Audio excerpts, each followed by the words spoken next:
religion and you really love Islam, you know. So I let him choose.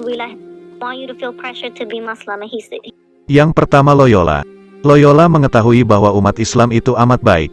Tidak seperti yang diberitakan media barat yang senantiasa menggiring opini, bahwa Islam agama radikal agar orang menjauhi Islam. Kisah mualaf kali ini kita membahas seorang wanita yang menduduki jabatan, sebagai tentara Amerika Serikat. Benarkah seorang tentara wanita Amerika Serikat, yang bernama lengkap Lorda Loyola telah mualaf?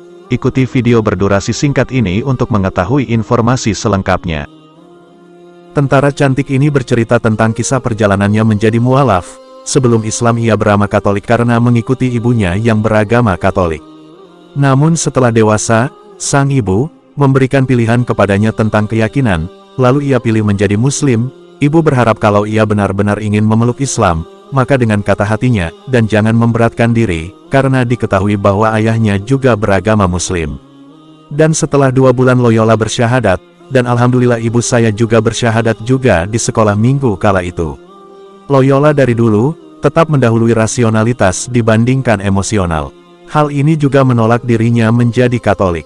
Saat saya mulai dewasa selalu mempertanyakan tentang keimanan yang diyakininya dulu. Dan alhamdulillah sekarang ia sudah mantap menjadi seorang muslimah walaupun profesinya sebagai tentara Amerika Serikat. Yang kedua seorang tentara wanita bernama Cecilia Valdovinos. Ia merupakan tentara yang berhijab di Amerika Serikat. Ketika Sersan Cecilia Valdovinos diberi izin untuk mengenakan hijab, saat berseragam militer tentara Amerika Serikat pada 2018, hatinya begitu berbunga-bunga dan terharu. Ia merupakan muslimah yang menjadi mualaf pada tahun 2016, dan ia percaya bahwa dedikasinya untuk membela negara Amerika Serikat tidak akan terganggu dengan identitasnya sebagai muslim. Sampai ketika seorang petugas pengawas yang bertugas di unitnya, Komen SGT, Mayor Kirsten Montoya menelepon, dan memaksanya untuk melepaskan jilbabnya. Cecilia Valdovinos begitu terkejut, ia mengajukan keluhan terhadap Angkatan Darat Amerika Serikat karena merasa didiskriminasi.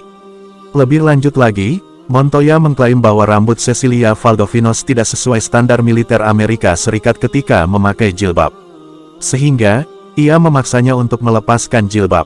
Akan tetapi, pernyataan lain diberikan oleh Mickey Weinstein, pendiri dan presiden Yayasan Kebebasan Beragama Militer MRFF, yang membantu Cecilia Valdovinos dalam kasusnya. Ia menyindir Montoya memiliki penglihatan tembus pandang karena bisa melihat rambut seseorang di balik jilbabnya. Bahkan jika CSM Kirsten Montoya memiliki kesaktian mata X-ray, rambut klien kami terselip rapi di bawah jilbab. Lagi pula, ia sudah menyesuaikan rambutnya sesuai penampilan militer Angkatan Darat Amerika Serikat. Dalam jilbabnya juga telah disetujui oleh Angkatan Darat Amerika Serikat sebelumnya. Papar Mickey Weinstein, pada tahun 2017, Angkatan Darat Amerika Serikat mulai mengizinkan kebebasan beragama bagi para tentara. Termasuk memakai jilbab, sorban dan memanjangkan janggut dengan syarat harus ada rekomendasi dari komandan batalion. Padahal, Cecilia Valdovinos telah diberi izin untuk memakai jilbab saat berseragam oleh komandan batalion sebelumnya, Kolonel David Zinn, pada Juni tahun 2018. Namun, ia kemudian mendapatkan perlakuan yang tidak adil dari korsnya. Ia bahkan diturunkan dari sersan menjadi spesialis atau setara dengan kopral. Sungguh menyedihkan melihat negara sebesar Amerika Serikat masih melakukan tindakan semena-mena terhadap warga negaranya, terlebih lagi bertugas membela negara Amerika Serikat dan mengabdi sebagai tentara. Jilbab sama sekali tidak menghentikan Cecilia Valdovinos tetap bekerja setiap hari. Cecilia Valdovinos bahkan diberikan izin untuk mengenakan jilbabnya saat berseragam, jadi mengapa harus ada ancaman melanggar protokol ketika rambutnya terselip di bawah hijabnya? Rupanya, sumpah Cecilia Valdovinos untuk melindungi Amerika Serikat dan kesediaan untuk mengabdikan hidup kepada negeri Paman Sam masih belum cukup. Mengapa Muslim Amerika harus membuktikan kesetiaannya pada negara dengan cara yang tidak sesuai standar syariat? Kasus yang menimpa Cecilia Valdovinos membuat banyak orang Muslim Amerika bertanya-tanya, apakah ada standar yang bisa dipenuhi oleh seorang Muslim Amerika agar bisa dilihat dan diakui sebagai warga Amerika yang benar-benar asli? Demikianlah kisah menarik ini yang dapat kami sampaikan dan telah kami rangkum dari beberapa sumber. Semoga bermanfaat hendaknya. Atas kunjungan saudara-saudari kami ucapkan terima kasih. Wassalamualaikum warahmatullahi wabarakatuh. Yang ketiga, dengan berkah Al-Quran, getarkan hati ex-intelijen Amerika Serikat, berbama Monica Witt, hingga putuskan jadi mualaf. Ini kisah selengkapnya. Al-Quran menggetarkan hati ex-perwira intelijen Angkatan Udara Amerika Serikat, ia Monica Witt usia 43 tahun, hingga dirinya memutuskan untuk menjadi seorang mualaf. Pada 2013, wanita bernama lengkap Monica Elfriede Witt ini pernah menjalani wawancara dengan kantor berita Quran Iran. Dari sana diketahui, bahwa dahulu ia beragama Kristen, tetapi bukan umat yang taat. Sampai akhirnya, Monica yang lahir di El Paso, Texas, tanggal 8 April tahun 1979, mendaftar sebagai militer Amerika Serikat. Sang ibu meninggal sebelum Monica aktif bertugas di militer 1997. Monica pun tinggal bersama kerabatnya hingga 2008, sementara sang ayah, Harry Witt, tinggal di Longwood, Florida, sejak 2019. Monica dekat dengan Islam sejak ia mendapatkan sebuah misi ke Irak. Ia mengaku terpaksa mempelajari Al-Quran, guna bisa memahami penduduk Irak. Namun, makin lama mempelajari Al-Quran, Monica malah makin antusias dengan isi kitab suci tersebut. Bahkan, setelah menjadi mualaf, negaranya menuduh Monica membelot. Namun, ia tetap yakin bahwa keputusannya menjadi seorang mualaf diambil sepenuh hati. Sangat mengesankan. Saya tidak pernah membayangkan sebelumnya. Saya menjadi begitu tertarik dengan Al-Quran, sehingga tiap malam, saya mempelajarinya, tutur Monica, mengutip BBC. Monica Witt ini dilahirkan di Texas. Monica Witt mendaftar di Angkatan Udara Amerika Serikat pada tahun 1997 sebagai ahli bahasa dan mempelajari bahasa Persia di Institut Bahasa Pertahanan sebelum menjadi analis bahasa kriptologi lintas udara.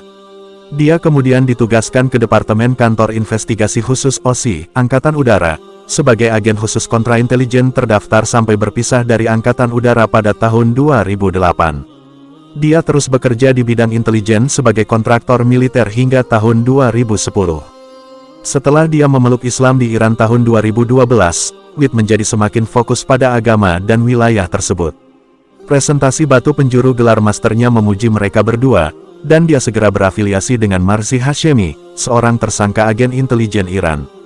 Dengan bantuan Hashemi, Witt membelot ke Iran pada 2013 dan memberi Republik Islam itu bantuan dan intelijen yang berasal dari pekerjaannya untuk dan dengan pemerintah Amerika Serikat. Melaporkan bahwa ibu Witt meninggal tak lama sebelum Witt memasuki tugas aktif pada tahun 1997, dan bahwa dia telah menjauh dari kerabatnya pada tahun 2008. Pada tahun 2019, ayah Witt, Harry Witt, tinggal di Longwood, Florida. The New York Times melaporkan bahwa pada tahun 2011, keuangan Witt berantakan. Dia pindah ke perumahan bersubsidi berkualitas buruk di Falls Church, Virginia, dan pernah menjadi tunawisma. Dalam sebuah wawancara tahun 2013 dengan International Quran News Agency, Witt menggambarkan dirinya sebagai seorang Kristen yang tidak taat sejak pendaftaran militer AS. Dia berkata bahwa itu adalah misi ke Irak dan keinginan untuk memahami orang Irak yang mendorongnya untuk mempelajari Al-Quran. Witt menggambarkan antusiasmenya terhadap kitab suci Islam, dengan mengatakan bahwa, itu sangat mengesankan saya sehingga saya tidak akan pernah membayangkannya. Saya menjadi sangat tertarik dengan Al-Quran, sehingga saya mempelajarinya setiap malam. Witt menggambarkan teman-teman, keluarga, dan militer AS dipengaruhi oleh propaganda anti-Iran dan anti-Islam yang luas di AS, dan tidak menerima perubahan agamanya. Itu Departemen Kehakiman Amerika Serikat DOJ, menuduh bahwa Witt muncul di televisi di Iran dan masuk Islam di sana. Surat dakwaan DOJ mencantumkan, Fatemah Zahra, dan Narges Witt, sebagai alias yang juga dikenal dengan Witt, sedangkan sumber-sumber pemerintah AS mengatakan dia dikenal di sana dengan julukan, Wayward Storm. Demikianlah kisah menarik ini yang dapat kami sampaikan dan telah kami rangkum dari beberapa sumber. Semoga bermanfaat hendaknya. Atas kunjungan saudara-saudari kami ucapkan terima kasih. Wassalamualaikum warahmatullahi wabarakatuh.